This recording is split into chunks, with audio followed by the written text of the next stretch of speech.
तो साथियों, आज की जो क्लास है बहुत ही महत्वपूर्ण है। अभिक्रिया की कोटि यानी ऑर्डर ऑफ रिएक्शन के बारे में जानना है।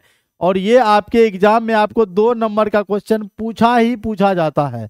अगर आपको 2 नंबर की क्वेश्चन जो है 2 नंबर एग्जाम में चाहिए तो आप अभिक्रिया की कोटि को अच्छे से पढ़ के जाइए। साथ ही साथ इनसे ऑब्जेक्टिव क्वेश्चन भी आता है। अभी आप जुड़े रहना, बने रहना इस वीडियो में। आपको हम लास्ट में ऑब्जेक्टिव और सब्जेक्टिव दिखाएंगे कि किस ईयर का पूछा गया है। ठीक है, चलिए जुड़े रहना। लेकिन अगर हम लोगों को कहेगा कि अभिक्रिया की कोटि क्या है, तो सबसे पहले कोई एक रिएक्शन मान लेते हैं। ध्यान दीजिए कि ए मोल्स आपका ए है और प्लस बी मोल्स बी है।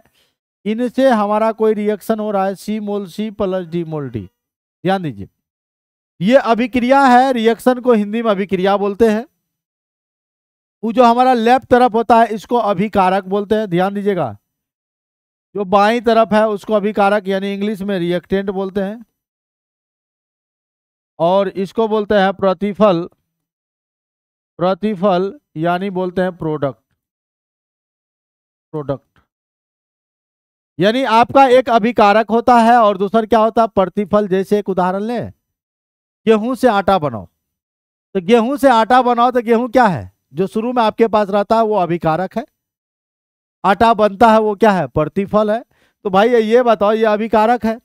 तो एक होता अभिक्रिया का दर नियम, समझिएगा। अभिक्रिया का दर, अभिक्रिया की दर को आर से लिखते हैं। और अभिक्रिया का दर नियम होता है कि अभिक्रिया की दर जो है अभिकारक के सांद्रण का समानुपाती होता है।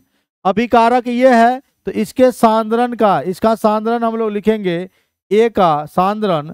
और सांद्रण को जब भी लिखा जाता है बिग ब्रैकेट में, भैया एकदम शांति से सुनना, कहीं इधर उधर ना करना, क्योंकि अभी पूरा एकदम अच्छे से बता रहा हूं। इंटू पी का पावर हो जाएगा बी। अब आर बराबर हो गया के, एक कांस्टेंट ले आए के, इंटू ए का पावर हो गया ए, इंटू बी का पावर हो गया बी। तो भाई साहब यहाँ ध्यान से सुनिएगा, इसी को कहते हैं अभिक्रिया का दर नियम व्यंजक। इसी को क्या बोलते हैं, अभिक्रिया का दर नियम व्यंजक। ये हमारा है दर नियम व्यंजक, दर नियम व्यंजक। फिर से जान लो कि अभिक्रिया की कोटि आपको ऑब्जेक्टिव हो या सब्जेक्टिव हो पूछेगा तो किसी रासायनिक अभिक्रिया की जो दर होती है अभिकारक के सांद्रण का सीधा समानुपाती होता है। अर्थात हम इसको ऐसे लिख सकते हैं, ये अभिकारक है, अभिक्रिया की दर आर है, समानुपाती इस फॉर्म में। अभिकारक ए है और बी है, ए और बी लिख दिया। और समानुपाती का चिन्ह हटाए, कांस्टेंट लाए के, जिसको हम लोग वेग स्थिरांक यानी रेट कांस्टेंट बोलते हैं के। ए का पावर ए हो गया इंटू बी का पावर बी हो गया। एकदम कमाल। अब यहां से जब कोटि निकालना है ना, ए कोटि माना चोटी, समझ रहे हैं तनी, ए चोटी, चोटी समझ रहे हो, चोटी कहाँ होता है, ऊपर में होता है। तो भैया पावर को जोड़ दो, ए प्लस बी कर दो, यहाँ आपका कोटि आ जाएगा। ए प्लस बी अगर यहाँ आप कर देते हो तो आ जाएगा। मतलब ध्यान दीजिएगा कि किसी रासायनिक अभिक्रिया के दर नियम व्यंजक में, सुनिएगा क्या बोल रहा हूं मैं, किसी रासायनिक अभिक्रिया के दर नियम व्यंजक में भाग लेने वाले अभिकारक अणुओं के घातों के, घात माने पावर, जो चोटी में होता है, घातों के योग को अभिक्रिया की कोटि कहते हैं। यानी अगर कोई डिफिनेशन कहेगा लिखने, परिभाषा लिखने के लिए कहेगा तो कहिएगा किसी रासायनिक अभिक्रिया में, ध्यान दीजिएगा, किसी रासायनिक अभिक्रिया के, किसी रासायनिक, ध्यान से सुनना भैया, किसी रासायनिक अभिक्रिया के दर नियम व्यंजक में, दर नियम व्यंजक में भाग लेने वाले, लगातार हम इस तरह का वीडियो आप लोग कर लेकर आते रहेंगे जब तक एग्जाम चलेगा। ये दूसरा है, फिर तीसरा आएगा, फिर चौथा आएगा। सीरीज एकदम चला रहे हैं, वीवीआई क्वेश्चन सब्जेक्टिव का सीरीज चला रहे हैं। और 7 बजे प्रत्येक दिन लाइव क्लास शाम में होता है, तो वो भी आपको जुड़ना है। तो कहते हैं किसी रासायनिक अभिक्रिया के दर नियम व्यंजक में भाग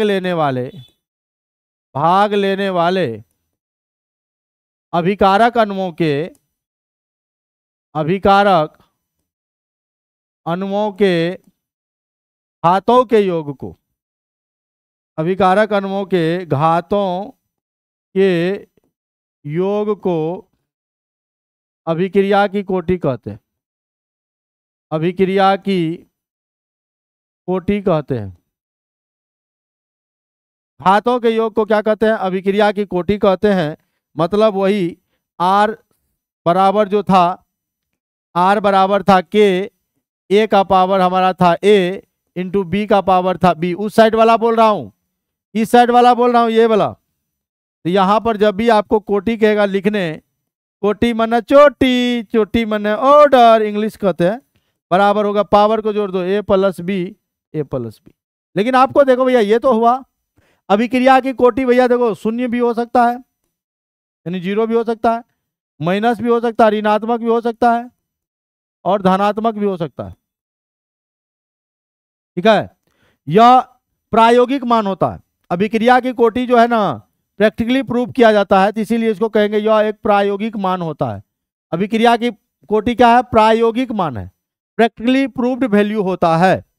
जैसे अगर आपको हम एक एग्जांपल दें, कहें आर बराबर के ए का पावर 1/2, ऐसा दिया हुआ रहेगा, अब बी का पावर 1/2, तो गर्दा मचा देंगे, कहेगा कोटि निकालो। कि यार इतना हल्का कोटि निकालेंगे? मतलब सर जी पावर को जोड़ दीजिए, कोटि बराबर कर दीजिए 1/2 प्लस 1/2, 2 का एलसीएम 2 ले लो,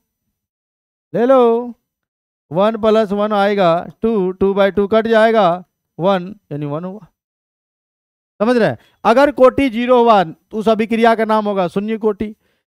अगर कोटि 1 हुआ प्रथम कोटि। तो आपके सिलेबस में प्रथम कोटि और शून्य कोटि है। और जब भी अभिक्रिया की कोटि कहेगा तो सीधा समझ लेना पावर का सम करना है, यानी पावर को जोड़ना है, ऊपर वाले को जोड़ना है। क्लियर है? तो अभिक्रिया की कोटि का लिए शून्य भी हो सकता है, ऋणात्मक भी हो सकता है, धनात्मक भी हो सकता है, और यह एक प्रायोगिक मान है। कौन मान है? प्रायोगिक मान है। तो भैया एक और क्वेश्चन लेते हैं। आर बराबर के ए का पावर भैया -1, बी का पावर है -1/2, माइनस 1/2, 1 लो, बी का पावर ले लो 1/2। तो यहाँ जो कोटि कहेगा, कोटि निकालोगे, यहाँ 1 है और यहाँ 1/2 है, तो आंसर आएगा 2, 2 + 1 दैट मीन्स 3/2। बोलो क्लियर हुआ? तो अभिक्रिया की कोटि जब भी आपको कहेगा निकालने, आप इसी तरह से निकालेंगे, कोई दिक्कत नहीं है। प्रत्येक दिन, और हम आपको बता दें कि क्लास के बारे में कुछ बातें बता दें कि देखिए 6 से 8 मिनट का वीडियो प्रत्येक दिन आपको एग्जाम तक मिलेगा। जब तक आपका एग्जाम होगा 12th का,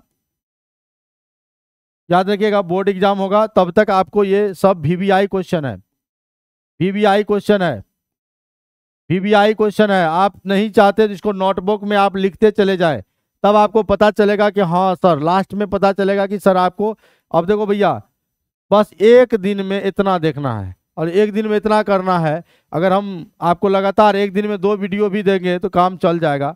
इसलिए चैनल को आप सब्सक्राइब भी करके रख लो, ठीक है? उसके बाद इस चैनल से जुड़े रहना, और 7 बजे शाम में जो है ना आपका यूट्यूब